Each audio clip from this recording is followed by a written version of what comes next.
Salut, moi je m'appelle Thibaut, je suis le mec que tu viens de voir juste avant. Ouais, je sais, beau gosse, hein. Ah, ben on fait ce qu'on peut. J'ai à peu près 150 plantes, essentiellement des monstera, des bégonias, des syngoniums, des rhaphidophora, quelques plantes grasses, quelques alocasia. J'ai 30 ans à peine et je te présente dans mes vidéos l'entretien que je fais sur mes plantes, les rempotages et tout est quanti. Je te laisse découvrir ma chaîne, n'hésite pas à t'abonner. Rejoins-nous, allez, go!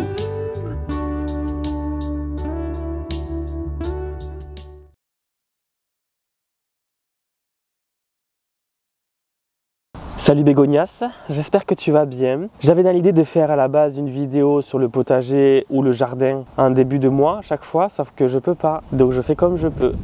Il y a du vent, sa mère. Bon, ben comme la dernière fois, si tu vois que l'image elle tremble, c'est parce qu'il y a un peu de vent. Alors actuellement, on est le 5 mars et du coup, je vais te montrer l'évolution du jardin, mais aussi du potager parce qu'il y a de l'évolution. Je vais te montrer les bonnes comme les mauvaises. Oui, on a des mauvaises. Et puis, ta gueule la poule. Et puis voilà, on va s'en occuper ensemble. Ben c'est parti. On commence par la parcelle fleurie, je suis assis dessus de toute façon, donc voilà, c'est bien ça. Ouais. Go. Bon, j'espère que le vent va se calmer parce que ça commence à me tendre. Bon, alors comme tu vois, ça a commencé un petit peu à grossir déjà. Alors ça ressemble pas à grand chose encore, mais on est que début mars, je te rappelle. Voilà. Donc, je vais te montrer les plantes que j'ai plantées récemment. Sachant que je ne me suis pas occupé pendant une semaine parce que j'étais en vacances, on va voir ce qui s'est passé. On commence par l'arabette panachée jaune, qui est censée fleurir en mai. Voilà, on est en mars, elle fleurit maintenant. Ici, juste à côté, j'ai planté des bulbes, je crois que c'était des iris ou des crocus, je sais plus. On verra ce que ça va donner. Mais bon, après, je sais très bien que vu qu'on les a eu en bulbe forcé, du coup, qui étaient déjà fleuris, ils ne refleuriront pas cette année. Là, ils vont prendre des forces pendant le printemps, l'été et l'automne, et ils refleuriront l'année prochaine. Ici, du coup, on a le lysimac que j'ai planté. Comme tu vois, il n'y a rien qui pousse, sauf que, en grattant tout doucement, je crois, hier. Attends, je vais trouver ça. Donc, ici. Je sais pas si on voit quelque chose, un petit peu là. Voilà, là c'est la souche. Elle repousse, donc je suis content. Hop là. Ici, j'avais planté 3 pieds de troll, rappelle-toi. Je crois que ça pousse, mais je suis pas sûr. Je crois qu'elles se sont faites bouffer. Il y a un pied ici qui pousserait, si c'est ça. Il y en a un autre ailleurs. Ah oui, là. Donc on verra. J'ai profité pour planter des élébores, puisqu'en fait elles allaient partir à la poubelle. Alors certes elles sont en plein soleil, mais je compte sur les plantes autour pour bien grandir, pour faire de l'ombre. Voilà, il y en a une ici et une là. Voilà. Et côté bonne nouvelle, on a la stilbe par exemple, celle-là, qui commence à bien grandir un peu partout là. Ça, je suis trop fan. Il y a celle-là, la Bressingham Beauty, qui prend son temps. Quand j'ai gratté, ouais, je vois que la souche, elle est dure, elle est ici, mais il n'y a pas encore les pousses. Ça devrait pas tarder. Il y avait quoi qui avait poussé? Ah ouais, ici, j'avais planté un Digiplexis. Il repousse ici, donc je suis très content. Ça, j'en suis très content. Là j'ai mon élébore, elle s'est fait bouffer, je suis dégoûté, il va falloir que je lui coupe la fleur d'ailleurs. Je vais le faire maintenant.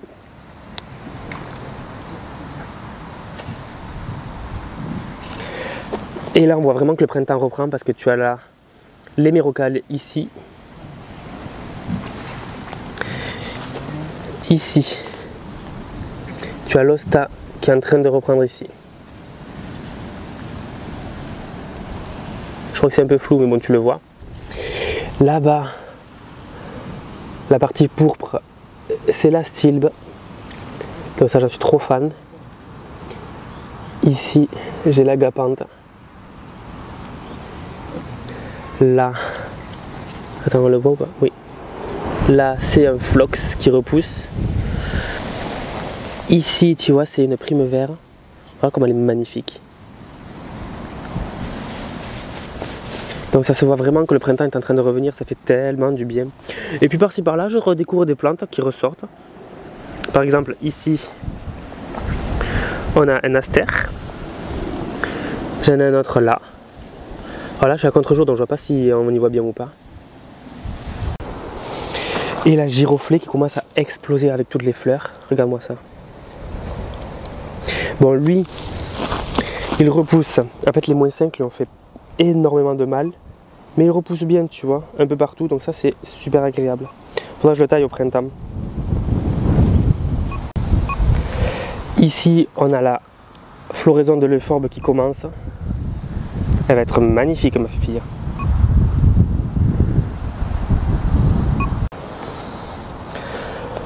Parlons des autres plantes un peu. Le canna, par exemple, qui a été taillé ici, tu vois, commence à bien repousser un peu partout. Par là, par là. Donc c'est, bon, ça c'était sûr, mais c'est super plaisant de voir ça. Il y a le deuxième pied qui est là, qui repousse lui aussi. Un petit sédum ici, tu vois, qui pousse tout seul, c'est trop bien. La primevère, nickel. Le bourbier vivace, rappelle-toi de la tête qu'il a maintenant. Tu verras, il va exploser au printemps.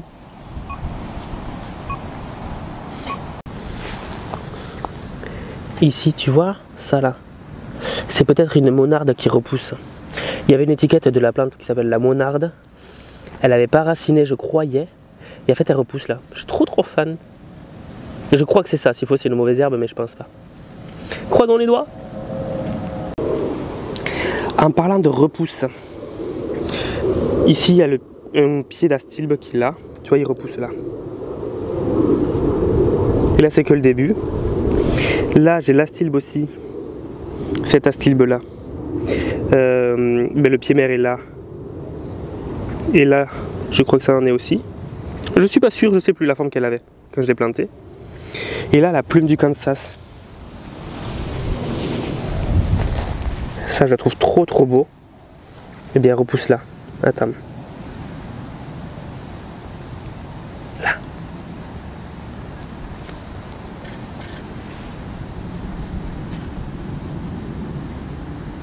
J'espère qu'elle ne s'en fera pas bouffer.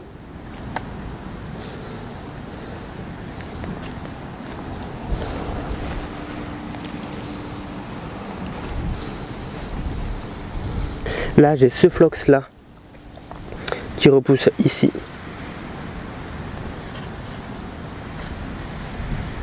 Et bonne petite surprise aussi. Tu vois ça là qui est censé être mort? C'est un bégonia massif. Ok? Et bien regarde-moi ça.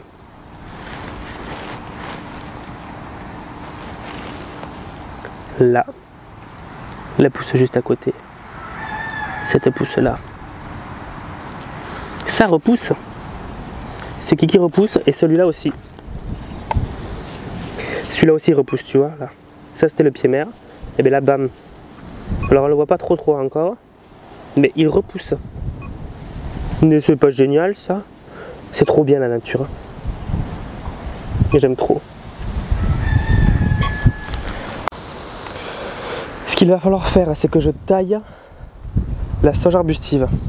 Celle-là. Pourquoi la tailler? Pour lui redonner une forme, qu'elle soit plus compacte. Hop là. Et qu'elle arrête de prendre un peu trop de place aussi, surtout. Parce qu'elle me fait chier.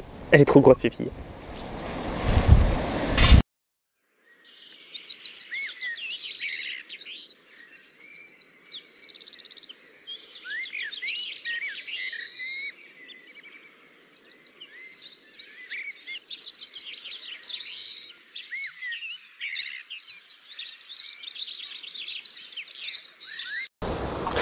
Concernant le potager, on peut voir que tout le monde va bien.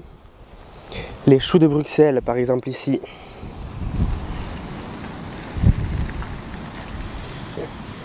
Voilà, alors je sais pas quand est-ce qu'il faut bien les récolter. Puisque là j'ai l'impression qu'il y en a qui sont un peu trop développés, mais là il y en a. Ça se passe plutôt bien. Donc j'ai 6 plants avec une dizaine de choux dessus. Ça c'est chouette. Hop là. Les choux-fleurs, ici. va falloir que je les récolte parce que sinon ils vont être en fleurs et ça va pas être bon. Ils sont énormes, j'espère qu'ils sont pas trop gros d'ailleurs. On a ici un premier chou-fleur et le deuxième ici. Ah, ça va bouffer du chou, hein. Et ici les choux romanesco. Un là et un là. Voilà, les betteraves tranquilles. Ah si, il y en a une là-bas qui commence à être bien grosse. Celle-là, là.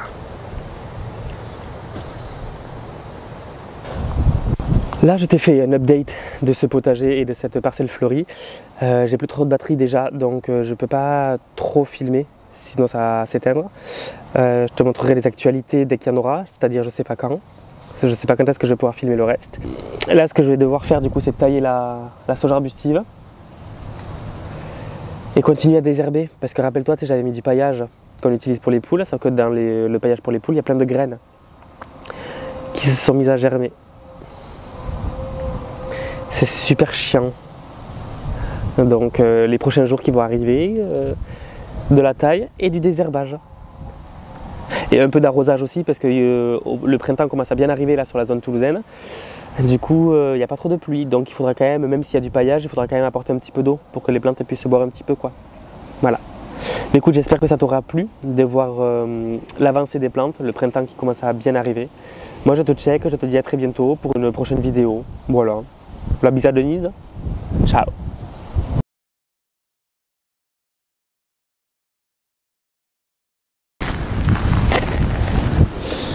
Bon, on continue cette vidéo. Je suis obligé de la tourner en plusieurs parties, tant pis. Alors là, on va commencer, on va tailler la sauge arbustive. On est en mars, le printemps est déjà très bien arrivé, ça fait du bien, enfin pour le moment. Là, on est le 6 ou non, on est le 7, on est le 7 mars. Et dans les 2-3 nuits qui vont arriver, on va avoir des nuits fraîches à 3-4 degrés. On adore. C'est parti. On va tailler. Alors, c'est pas une science exacte, mais je sais que en général, on peut la rabattre de moitié sans trop de difficulté. Il y en a même qui rabattent bien plus que ça. Moi, déjà, je vais supprimer les branches qui sont trop sur les côtés parce que ça me gêne pour le passage. Donc, c'est parti, quoi. Allez. Voilà.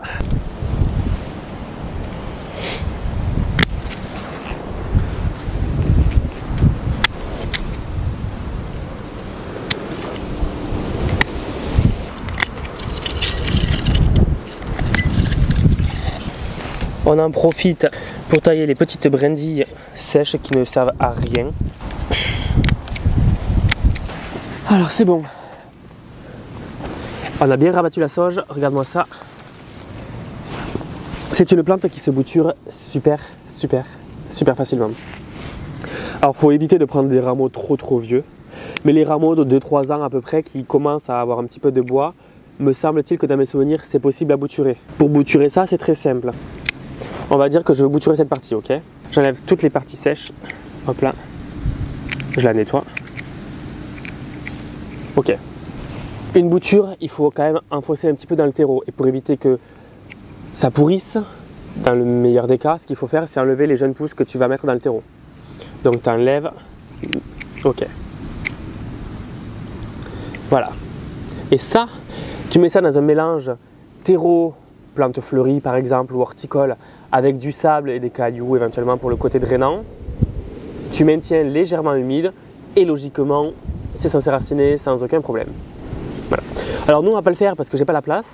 On rend tout ça à la nature et on va passer au nettoyage de l'Euryops. Tu vois cette plante là, qui est une plante super florifère. Honnêtement, même fin décembre j'avais encore des fleurs. C'est des fleurs jaunes, c'est l'Euryops. Il a fait -5, je ne me l'ai pas protégé, ça se voit la tête qu'il a. C'est pas top. Donc ce qu'on va faire, c'est qu'on va tailler les parties aériennes, les parties qui sont trop dégradées. Quand on veut tailler des plantes de manière correcte, il y a des techniques entre guillemets. Pour éviter que quand il y ait des intempéries, qu'il y ait de la pluie notamment, il y ait de l'eau qui s'infiltre dans la partie que tu as coupée. Le palmier ça suffit là. Bon. Pour éviter du coup qu'il y ait de l'eau Pour éviter qu'il y ait de l'eau qui se mette sur les cicatrices, bon. On évite de tailler à plat.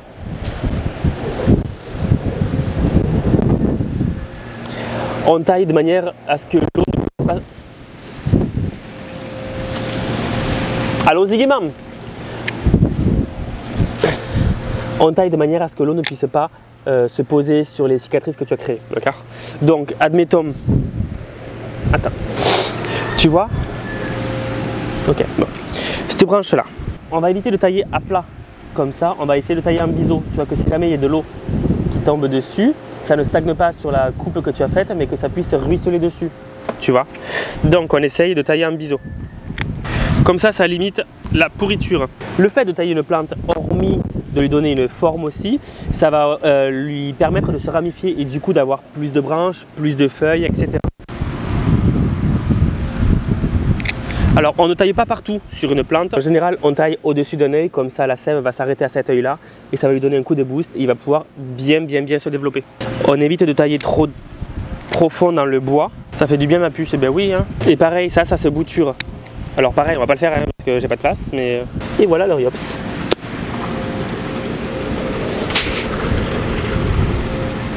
Ça va faire du bien, mais aussi. Ce que je voulais te montrer aussi, c'est le réveil des clématites. Les clématites sont des plantes grimpantes. Le mieux pour elles, c'est que le pied soit à l'ombre. Si le reste de la végétation est au soleil, c'est pas un problème. Et du coup, comme tu sais, là, la parcelle que je suis en train de faire, c'est des plantes de récup. C'est des plantes qu'on allait jeter. Ça nous arrive de jeter des clématites. Et donc du coup, moi, j'ai eu de la peine pour elles. Je les ai plantées l'an dernier. Elles avaient très bien grandi. Il y en avait une qui était morte, la taïga, je crois. Et là, je vais te montrer le réveil de celles qui sont encore là. C'est parti. Voilà, donc tu vois la clématite là, elle repart bien.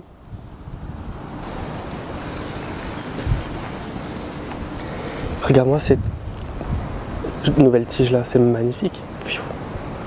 Tu en as partout, partout, partout. Une première ici.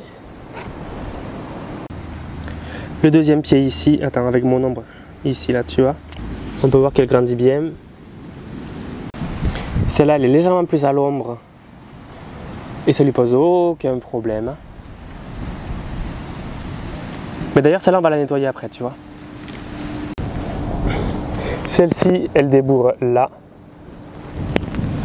Ici. Ici. Il y a même déjà les fleurs. C'est dingue. Oh, la nature. Il y a celle-là qui débourre.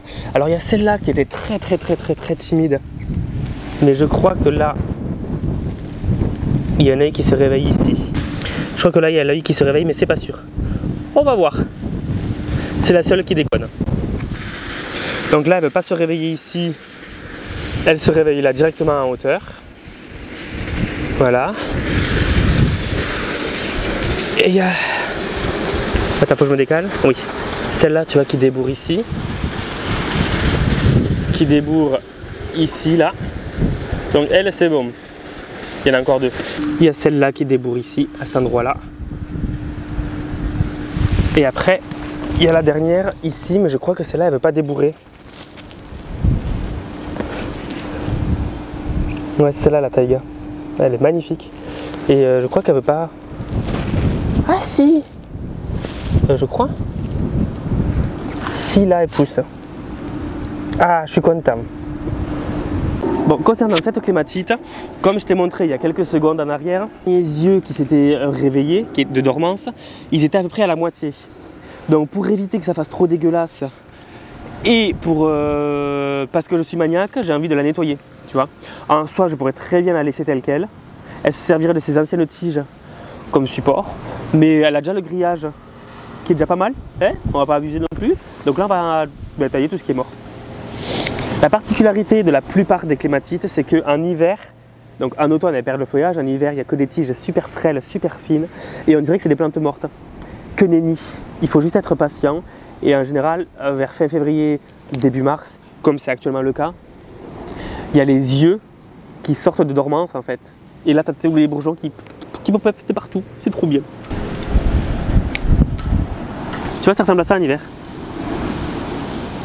Bon. Il est con ce vent, putain. Comme je te disais, pour la plupart des clématites, ça ressemble à une plante morte en hiver, mais il y a une variété, alors moi je ne connais qu'une variété, mais il doit y en avoir plusieurs. La variété Clématis armandii, qui a le feuillage persistant, ça fait des grosses feuilles. De toute façon, je te mets une photo. Les fleurs, elles sentent super bon. Elle est ultra florifère. Pépite quoi. Donc voilà, si tu as la marre d'avoir des clématites chez toi qui perdent le feuillage, je te conseille la armandie. Bon, mais elle est prête. Hein.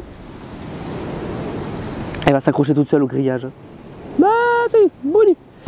Au tout début de la vidéo, je t'avais dit que je te montrerais mes mauvaises expériences. Parce qu'il y en a, mais je ne te les avais pas montrées dans la première partie. Donc, je vais te dire les erreurs que j'ai faites pour que tu évites de faire pareil. Alors moi, c'est un peu spécial parce que c'est des plantes que j'ai mis en sauvetage. Je les ai plantées à la période où on les avait en magasin. Mais mon erreur a été que de ne pas anticiper l'exposition. Pourtant, je sais très bien quelle plante va à quelle exposition. Mais je me suis dit que j'aurais le temps de voir. Sauf que là, en fait, le printemps arrive tellement tôt que les plantes qui doivent aller en plein soleil, elles, ça va, elles vivent bien. Mais celles qui sont à l'ombre, voire mi-ombre, qui sont actuellement en plein soleil, ben en fait, elles n'aiment pas trop. À part la stilbe qui commence à se réveiller tout doucement, qui peut, je crois, s'acclimater un peu au soleil, mais bon, il y a quand même des limites. Là, pour le moment, celles qui commencent à la pousser, ben, elles sont en plein soleil, quoi. Et j'ai pas envie de les niquer, j'ai pas envie de les brûler. Donc, on verra si les plantes de plein soleil vont pouvoir leur faire de l'ombre, j'espère, on verra. Mais du coup, dans tous les cas, je vais te montrer par exemple les cyclamènes. J'ai voulu en planter parce que les porcs ils me faisaient un peu pitié. Et en fait, au moment où je les ai plantés, comme je viens de te le dire, c'était à la bonne période, de savoir novembre, décembre, voire janvier, tu vois. Donc ça allait. Sauf que là, le plein soleil arrive. C'est compliqué. Le cyclamène, c'est une plante plutôt de mi-ombre, soleil le matin, ombre l'après-midi. Je vais te montrer par exemple un résultat. Ne fais pas comme moi. Voilà. Moi après si jamais elle meurt la plante c'est pas grave, je la remplace tu vois, mais bon si je peux éviter c'est mieux. Comme tu le vois, le cyclamène ici a pris très cher. Alors je m'en fais pas pour lui parce que c'est une plante qui fait sans cesse du feuillage et des fleurs, sauf qu'au bout d'un moment il a quand même des limites. Et en fait, mais là il est trop au soleil le pauvre kiki. Il serait dans un endroit à l'ombre actuellement, ça n'irait que mieux. Alors pourquoi j'ai pas respecté? Parce que je me suis dit oh ça va, j'ai le temps de voir. J'ai le temps que le printemps arrive pour le déplacer éventuellement. Sauf que je ne l'ai pas fait. Donc voilà l'état du cyclamène actuellement. C'est rien de foufou. Bon, ce qui donne une impression encore plus dégueulasse, c'est que je ne lui ai pas enlevé les vieilles fleurs. Tu vois. Après là je le vois, il y a des nouvelles feuilles qui arrivent. Et je crois qu'autour de lui il y a des fleurs qui vont être d'à peu près 30 voire 40 cm de haut. 40, ça c'est combien de haut? 50, oh nickel. Et lui, 80. Donc autour de lui il y a des plantes qui vont être bien plus hautes, donc c'est pas un problème, il sera protégé. Par contre j'ai des copains à lui qui... Alors, le cyclamène rouge là, c'est pas le cyclamène de Naples. C'est-à-dire que c'est pas un cyclamène qui va courir partout et s'étendre partout et être un peu envahissant. Pas du tout. Lui c'est le cyclamène qu'on met en pot en général dans les balcons quoi. L'astère que tu vois peut-être ici, c'est une plante de mi-ombre, comme le cyclamène. Et là tu le vois, elle est en plein soleil. Alors là pour le coup, lui je sais pas s'il va y avoir des plantes qui vont lui faire de l'ombre, je crois pas. Il y a la stilbe qui elle va à l'ombre mi-ombre, donc super, elle est en plein soleil. Elle aussi. En fait là j'ai planté quasiment que des plantes de mi-ombre, je suis un peu teubé quand même. Donc en tout cas il y en a un astère ici, il y a un astère là qu'il faut que je nettoie d'ailleurs.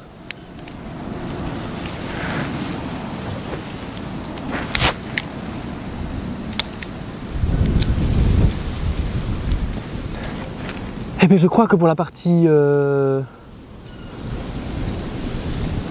fleurie je crois qu'on est bon. J'ai taillé ce que je voulais, il faudrait juste que j'arrose un peu mais là pour le moment c'est pas très grave. De toute façon dans les jours qui vont arriver, les nuits, et on va faire des nuits fraîches donc les plantes elles vont un peu stocker de l'eau. Ouais, tu vois un cyclamène dégueulasse là. En même temps Kiki il est en plein soleil le pauvre. J'ai voulu te sauver mon cœur, allez un petit effort s'il te plaît, s'il te plaît. Je crois qu'on est bon côté parcelle fleurie. Je suis sûr que je trouverai d'autres plantes à planter dans tous les cas, mais je vais quand même privilégier les pleins soleil. Voilà. Ah, je vais juste, avant de te quitter, enfin avant de quitter pour la parcelle fleurie, je vais te montrer de près. Les fleurs de l'Euphorbe, elles sont magnifiques en fait. Je trouvais ça insignifiant, mais en fait je trouve ça très très beau maintenant. Ah ouais, l'intérieur c'est beau. Bon ben, à de suite. Tu vois, c'est trop beau, hein. Regarde-moi surtout ça là. Et c'est une plante que j'arrose jamais, l'Euphorbe. Voilà.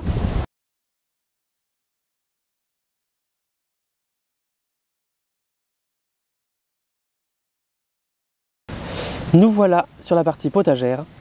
Comme tu le vois, j'ai coupé quelques choux brocolis.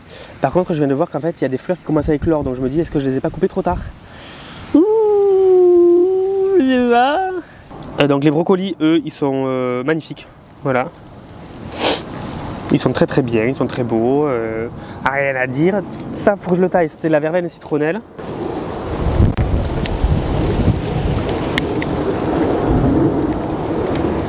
Mais t'es pas crevé, dis-moi. Ah non, c'est bon. Je la rabatte de moitié parce que là, elle sert à rien, ça ressemble à rien quoi.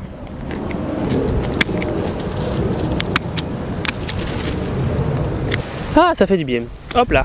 Il me reste 10 minutes de pause, donc je vais juste te montrer d'un peu plus près les choux, donc romanesco et chou-fleur. Et puis je crois qu'on sera bon pour la vidéo pour le mois de mars. Hein. Donc ça fait une tête, tu vois. Une tête vraiment bien formée.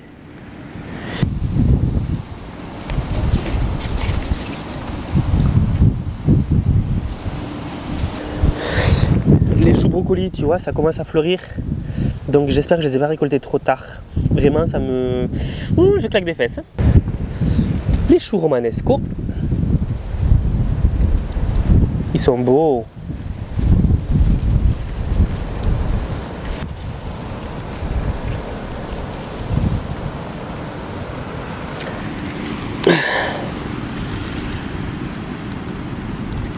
Je pense que là je vais pouvoir les récolter. Hein.